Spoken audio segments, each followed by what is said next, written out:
السلام عليكم ورحمة الله وبركاته. بسم الله الرحمن الرحيم. الحمد لله رب العالمين والصلاة والسلام على سيد الأنبياء والمرسلين وعلى آله وصحبه أجمعين. First of all, I would like to welcome you all to our today's episode. It is 22nd halaqa of our daily English Tafseer of Ramadan 2020. And just like every other day, Alhamdulillah, we are talking about and focusing on some very sensitive issues. Today also, I decided to speak on a topic which is confusing for some people, and the topic is the punishment of the grave, Adhabul Qabr. There has been a trend for past recent years that people try to interpret Islam according to their own mindset, and their mindset is pretty apologetic. So anything that they don't understand, or though they think it's against their own logic or rationality, they try to interpret it differently, or they just simply and outrightly deny it, which is not the right attitude. For example, they would ask, oh, what is the proof of this particular concept from the Quran? We don't find it in the Quran. As if you don't find it in the Quran, that means it is not part of Islam. This behavior must change, and this behavior in itself is un-Quranic and un-Islamic. And the reason is that Quran is not the only source of Sharia. According to the Muslims, Quran and the Sunnah, both of them are the sources of Sharia. So it is possible that you will not find something in the Quran, but it is its presence in the Hadith is pretty heavy, meaning it can easily be found in the Hadith in the Sunnah. So that is very important. First of all, that we all have our Aqidah right. After that, the second point is that Azabul Qabr is something that is also mentioned in the Quran. It is not only something that relies on the Hadith. Even if it had relied on the Hadith, it would have been fine. But it is also in the Quran, and today, inshallah, we'll talk about it. Second type of, or the second topic of today's conversation is that when we say Azabul Qabr, does that mean that a person would only be punished in the grave? What about being blessed in the grave? Is it possible that a person will also be blessed, would also enjoy by the blessings of Allah? So that's the second thing that inshallah we'll be covering. The third thing is, what is the meaning of the grave? Is it that particular area or the piece of land where we bury a deceased, or it is something else? So that is the third thing. And the fourth thing is that what is the logical interpretation of the Adhabul Qabr? Because why Allah subhanahu wa ta'ala would punish somebody before the judgment is given? I mean, you can't really punish anyone before you pass your verdict, even in the worldly courts. So how would Allah subhanahu wa ta'ala punish someone in the grave before the judgment is given? So these are the few things that inshallah we'll be covering today. So the first thing is, Adhabul Qabr is sabit. It's based on the Quran. And of course, there are numerous ahadith. So we'll talk about a few of those ahadith, but let's talk about the ayat of the Quran first.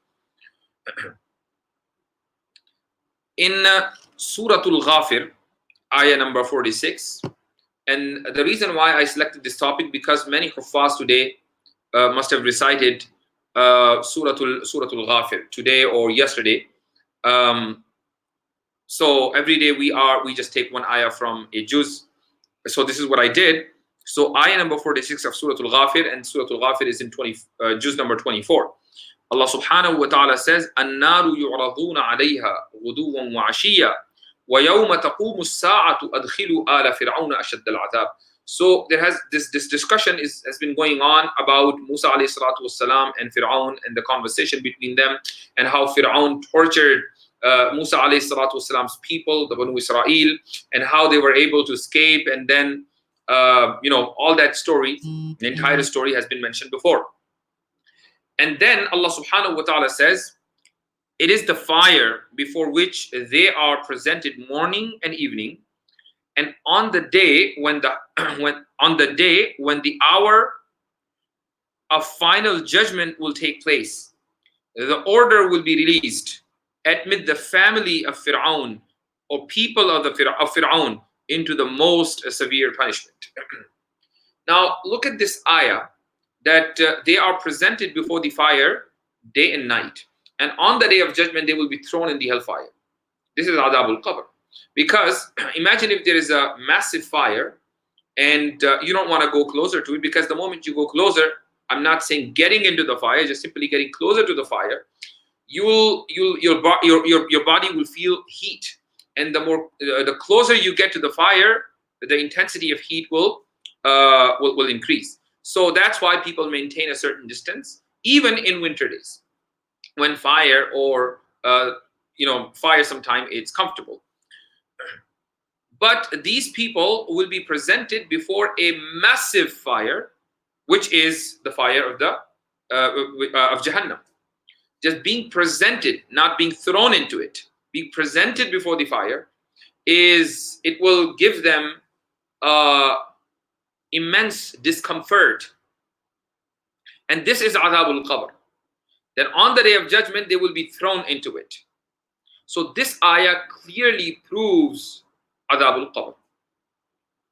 Okay, what is the argument of the other side? Those people who say that no, there is no such thing as azab al-qabr and there will be no adab al-qabr. What do they say? Is there any base, or they just say it? I mean, is it like an arbitrary statement? In Surah Yasin, Allah subhanahu wa ta'ala says that Ya waylana man ba'athana min marqadina. So on the day of judgment they would say that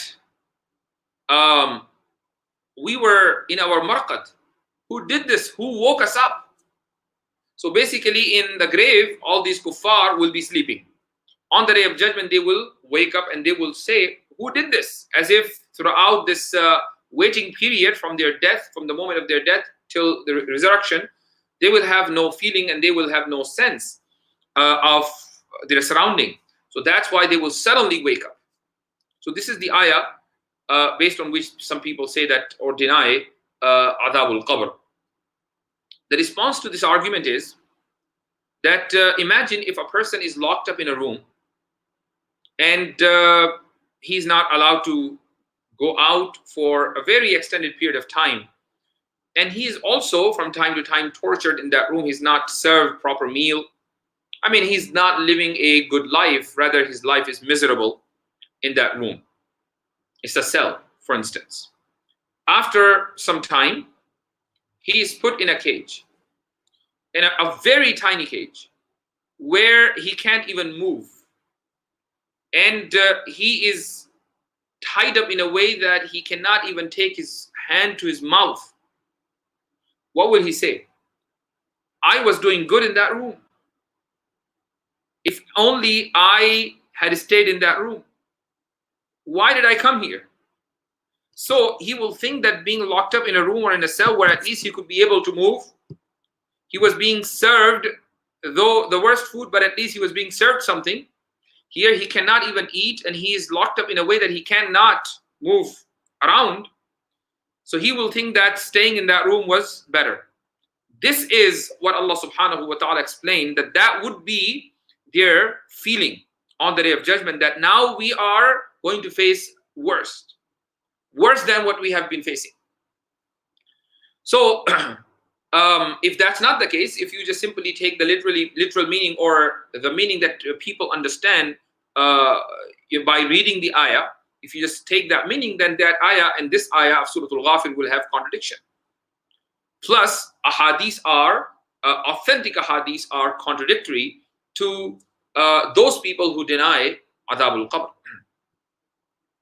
Now the question is, the second question that I mentioned earlier, that adab al-qabr means only adab, or will people also be blessed by Allah subhanahu wa ta'ala's mercy in their grave? That's true. They will also be, depending on your amal and activity, there will be sukoon, there will be raha, there will be ease, there will be mercy and blessing in that life, as just like there is punishment. But ulama they mention, when they talk about this masala, they only use the term adabul qabr. They don't use the term ni'matul qabr, the blessing of the grave. Why? Because nobody is doubtful about, or nobody raises question about blessings. For example, if I say, people get a lot of blessings in their life, on every corner of their life, there are a tremendous amount of blessings. Everybody will say, of course. I don't have to prove that. But if I say that, people can also be punished in their life, and people will say, well, wait a minute, how? What is the dalil? What is the argument? So even in this life, if you want to prove punishment, you have to present an argument. Why? Because punishment is a negative thing. Nobody wants to have it. Blessing is a positive thing. Everybody wants to have it. So people don't tend to argue about a positive thing. So if we say ni'matul qabr, nobody has a problem with that. Azabul qabr, everybody has a problem with that. And that's why the debate began, whether azabul qabr is true or is not true. And for that reason, ulama, when they talk about this masala, they specifically use the term adabul qabr, because that's the main reason why people deny that. Those people who deny, that's the reason why they deny it. That's the first point. That's the response to the first question. The second question is that why would Allah subhanahu wa ta'ala punish somebody before giving the verdict? The verdict, his judgment, will be given on the day of judgment. So before the day of judgment, a person is punished. That doesn't make any sense. Well, it doesn't make any sense to those people who don't want to use their sense, who don't want to use their logic. Let me give you two examples. The first example is what happens in the judiciary system. For instance, if there is a person who is accused of murder, who is accused of committing a crime, so he will be, first of all, arrested if there are certain evidences against him, and the police thinks that these evidences are enough, to prove him guilty. And remember, these the police officers, they're not like lawyers, they're not judges. They just think that we examine these evidences and it looks like there are good amount of evidences against him, so let's arrest him. So he's put behind the bars for 1 day, 2 days, 3 days, and after that he's presented to the judge. And sometime the charges are pressed before him, and those charges are pretty serious. And on the grounds of those charges, the judge can deny to bail him out, to give him bail. You cannot be released on bail. Why? Because the charges against you are pretty serious. So if then after that the trials begin, and many times trials last for several months and in some cases several years, and he's denied bail. So if he's denied bail, what do you think where he's going to stay? He won't be staying in a 5-star hotel. Obviously, he'll be staying in a jail, in a prison. So why is he being kept in a prison if the verdict by the judge has not been released yet? Because he's a suspect. Similarly, when a person dies, and if he's a suspect, there are charges pressed against him. For example, there's a charges of him being kafir, being non-Muslim, or being zani, or being qatil, or these types of charges are pressed against him. Then he's a suspect, and he will be put in a uncomfortable situation until the judgment is given on the day of judgment.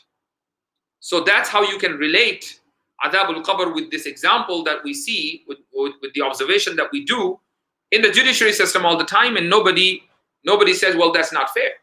We accept that, and we think that it is fair. Another example is that imagine if you are invited by the head of the state for some sort of honor. Let's say he wants to give you a medal of honor. So he calls you to the White House, and you live somewhere in the country, in a different city. So if you are invited by the White House so that the White House can give you a medal or the badge of honor, the medal of honor. So you don't you won't buy your own ticket, and you will not go in a economy class, and you won't take a taxi from the airport, and you will not go crazy in DC area where to stay at night. Oh my God, I have to go to the White House and I don't have any place to stay. No, there will be proper arrangement, and the arrangement will be made for that purpose, for that person, all the way from his hometown to the White House, and two-way journey will be covered, and according to the status of that person. Why? Because the White House knows that this person will be honored, will be blessed by the state. Allah subhanahu wa ta'ala knows that this person will be honored on the day of judgment. Therefore, a proper arrangement will be made for that person even when he is in the grave. So these are two examples that we can use in order to relate to Adab al-Qabr. And that's why, with the help of these two examples, we can understand why Azab al-Qabr is logical.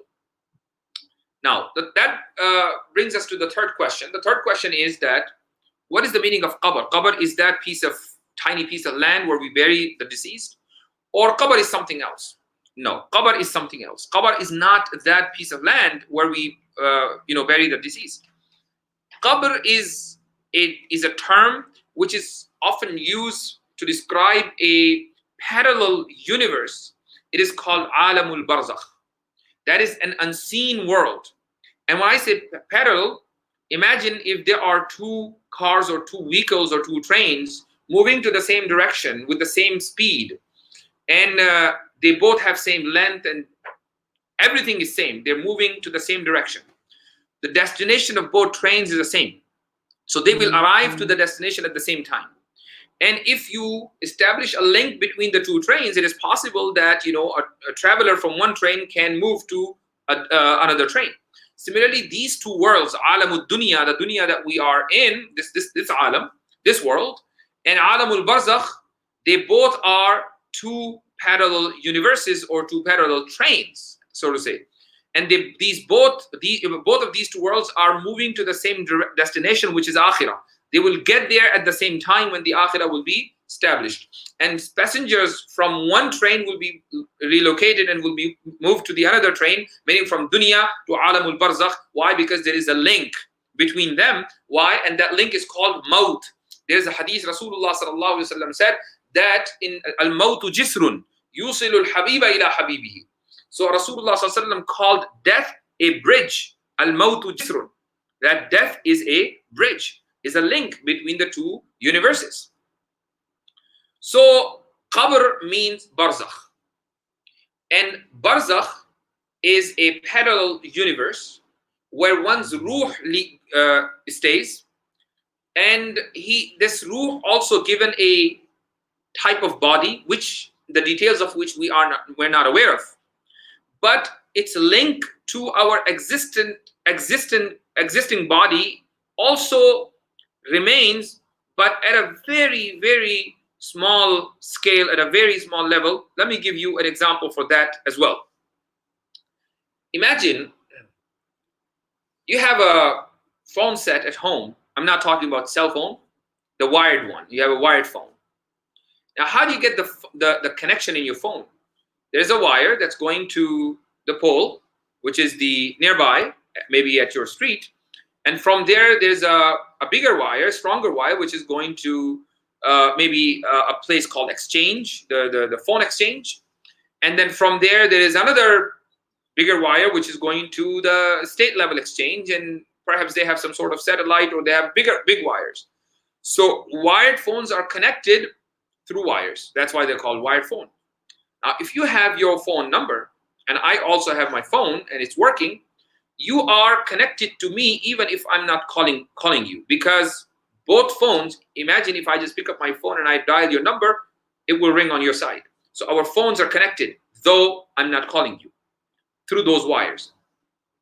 If I replace the phones with a brick, imagine you have a huge brick and I have a huge brick, and I engrave your number on it, I put your number on the brick, it's not going to ring on your side. Why? Because two bricks are not connected to each other. Similarly, when a person dies and his ruh departs, his soul departs his body, so the ruh stays connected to the human body at this level.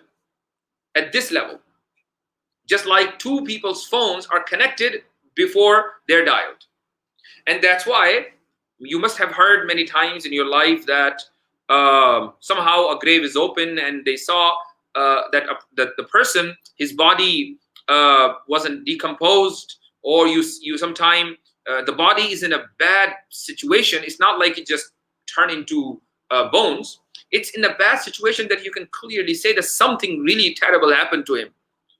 Allah subhanahu wa ta'ala makes these things happen so that people understand and realize from these different types of events that adab al-qabr is haqq, adab al-qabr is true. So adab is happening in alam al-barzakh, but at this tiny small scale it is connected to the worldly body, but actually that ruh is given a different body. That's why, according to ulama of Ahlus Sunnah wal Jama'ah, azab of qabr, or the blessing of the qabr, and I'm using the word qabr and I mean by that barzakh, blessing or the punishment, both of them are given to the ruh along with its body, which is suitable to that parallel universe, not to the body of this dunya. However, if a person denies this, he will not be declared kafir. If somebody says that, well, I disagree with this concept, he will not be declared kafir. This is the ijma'i mas'ala, this is the mas'ala that the ulama have consensus upon. They don't declare him kafir. But definitely, according to Ahlus Sunnah wal Jama'ah, such person who denies this, he is declared fasiq, he is declared misguided. So now I have answered to the question that why adabul qabr is given before the judgment is passed. I've answered the question that what is the meaning of grave? Is it really that piece of land, or is it something else? So that thing has been cleared. Also, azabul qabr is sabit from the Quran. It is not only based on a hadith, and even if it was based on a hadith, that would have been sufficient for us, but it is also based on the Quran. And that argument which is presented from the side of those people who think that azabul qabr doesn't exist, I've responded to their argument. Now, one thing remains, and that is how adabul qabr, or how blessing in the grave or in that parallel universe, how a person receives that. So that depends on basically types of people. There are various different types of people, and there's a lot of details, so I'm not going to go in all those details, but let me give you two examples. There are people who are very pious, and their righteousness becomes their habit. They are so good that even if they do not if they're not in a right environment, suitable environment, still they will not forget their ibadat. Why? Because it has become their habit. The second type of people are those people who do ibadat, but only because of the environment. Everybody is doing it, so let me do it. You will see a lot of Muslims, mashallah, their level of ibadah increases in the month of Ramadan. Why? Because everyone is doing it. But there are some people, but you will not see them fasting or doing the same type of ibadat outside of the month of Ramadan, because not many people are doing it. But there are some people who would fast even outside of the month of Ramadan, and their activity, similar activity, it lasts throughout the year. Why? Because the ibadah has become their ada, has become their habit. Now, both of these two types of people are good, because one is doing ibadah because everyone is doing. He's impressed and affected by the environment, which is a good thing. Now, let me give you another example. Imagine if you are in a college or in a school and you got the first place in your school. Now, what you're gonna get after you get the first place? You're in you're in 6th grade, you're in 7th or 8th grade. Okay, so if you got the first place, yeah, that will reflect on your report card. It might be helpful for you in the future, but at this moment, what is so good about it? It's not like you became, as soon as you got the first place in the class, you became the principal of your school. No, you became the head of the state. Of course not. So what is so good about it? That feeling that a person has. That kid who got the first place in the school, the feeling, I am the first. That feeling is priceless. Imagine there is a kid who got the 2nd place. He's also happy, but there is some sort of hasra. Hasra is, some sort of sadness. If only I had worked a little harder, I would be the first and I would not be the 2nd. But that doesn't mean that he's a failure. He's also someone who's praiseworthy, and his parents will also be proud of him. Why? Because he got the 2nd place. So these people, a person whose ibadah became his ada, his habit, he's like first place in the class. So after he is in alamul barzakh, that happiness, that feeling, good feeling that he will have throughout until he is resurrected is the blessing from Allah subhanahu wa ta'ala. When we get something, we have some achievement in our life, we remain happy for a day, 2 days, 3 days, 4 days, maybe a week, and then after that, other things happen in our life, and that happiness disappears. Why? Because we have moved on. But in Alamul Barzakh, that happiness over the achievement, that feeling will last, as vibrant and as active as it is on the first day till the day of judgment. As for the second type of people, those people who do ibadah, but they do ibadah because everyone is doing it, they're like the person who got the second place. So when they will be in their Alamul Barzakh, they will be happy that at least they got the second place, but there also be some sort of sadness. That sadness is the punishment, because they will have feeling, oh, if only we also would have become like this person. That's it. There will be no punishment. That's the first type of people. There are other people, majority of the people who would do good deeds and bad deeds. How will they be punished? Their punishment will be like, I'm not saying it will be like a dream. Dream is the closest thing that we can relate to what's going to happen to the people in Barzakh. But it will not be. Why am I saying it's like dream and it's not a dream? Because for dream, in order to dream something, you should have some sort of, its concept. Whatever you're dreaming, you should have its concept. Or if it is a person, you must have met that person, or you must have heard about that person in your life. Think about this. 200 years ago or 100 years ago, nobody ever had a dream about cell phone, because cell phone, this technology never existed. So nobody ever had a dream about cell phone because this concept didn't exist at that time. Okay, so there will be perhaps a lot of scientific advancement and technology after 100 years from now. People don't dream about those scientific things. Why? Because that concept is not there in our mind. That type of dream won't come in Barzakh. However, when we dream, until we wake up, we think it is real. And that's why its athar and its effect can be felt on our face. Sometimes we see a scary dream and we're scared in our dream. We run away. We're being chased by someone, so we're running. And sometimes you see in your dream that you're falling from a high rise, and then on your bed, you just kind of jump in order to save yourself. That happens pretty much to everybody. So it means what you're seeing in the dream, you think it is real. When you wake up, you realize, oh, it was just a dream. In Alamul Barzakh, they will be constantly sleeping, and they will not wake up until they are resurrected. So throughout the period they will be spending in Barzakh, they will be constantly in that condition. Good dream or bad dream. So good people, they will enjoy the dream and their night will be very short. As if you're so tired, you go to your bed and you wake up in the morning and you feel, oh, it was just a few hours or a few moments. And those people, the people who are not righteous, for them, they will be in a scary dream for a very, very, very extended period of time. But again, it is a closest example. I'm not saying that their punishment will be just in their dream. It is like a dream. And it will happen to their ruh and to their barzakhi body, the body that the ruh will be given to, will be allocated to that ruh, and it will have some minor connection to their worldly body, and sometime you will see its athar, its impact on that body, and sometime you don't notice anything.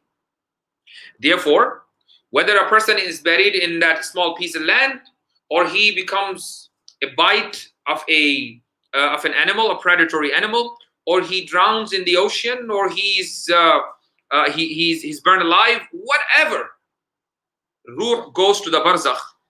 And that person, if he has to be blessed by Allah subhanahu wa ta'ala, he gets the blessing, and if he has to be punished by Allah subhanahu wa ta'ala, he gets his punishment, and his bad treatment begins from barzakh, because he's gonna be treated like that on the day of judgment. He will be thrown in the hellfire. So with these examples and with this logical understanding and with the help of the ayah of the Quran, and this is not the only ayah, there are several ayahs. It's not like there's only one ayah. In 19th juz, in Surah Zumar, there is an ayah, and few days ago we did a session. If you're watching these sessions, you must have watched that video. Allah subhanahu wa ta'ala mentioned 10 different commands for an exemplary life. And he said that وَالَّذِينَ لا يقتلون النفس التي حرم الله إلا بالحق ولا يزنون ومن يفعل ذلك يلقى أثاما يضاعف له العذاب ويخلد فيه مهانا. So in that ayah, Allah subhanahu wa ta'ala is saying that there are people who don't kill and murder others and they don't commit zina. If they do it, then there will be punishment. وَيُضَاعَفْ لَهُ الْعَذَابُ. And then يَوْمَ الْقِيَامَةِ وَيَخْلُدْ فِيهِ مُهَانًا. And on the day of judgment, their punishment will be doubled. And they will remain in that punishment forever. وَيَخْلُدْ فِيهِ مُهَانًا. So for something to be doubled, it has to exist at a single level. So a punishment at a single level has to be there for it to be doubled.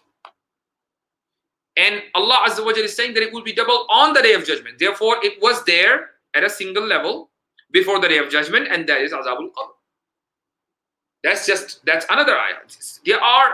There are several ayat. Therefore, it is not possible for one to deny Azabul Qabr.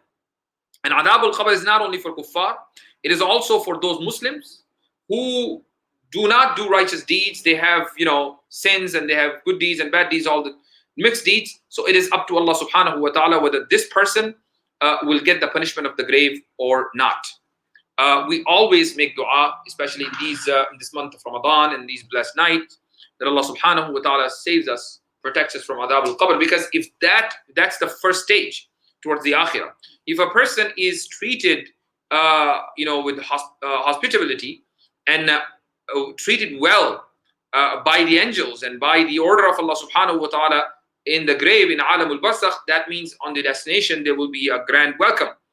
But if the life of the Barzakh turns out to be upset and turns out to be unpleasant, then the destination might be more unpleasant and more uncomfortable.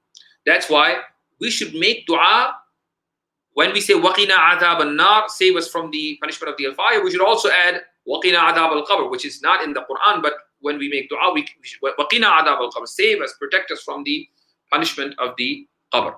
So these are the few important things, and I think the concept of adhab al-qabr must have been cleared now, and all the questions must have been answered by the tawfiq and the grace of Allah subhanahu wa ta'ala.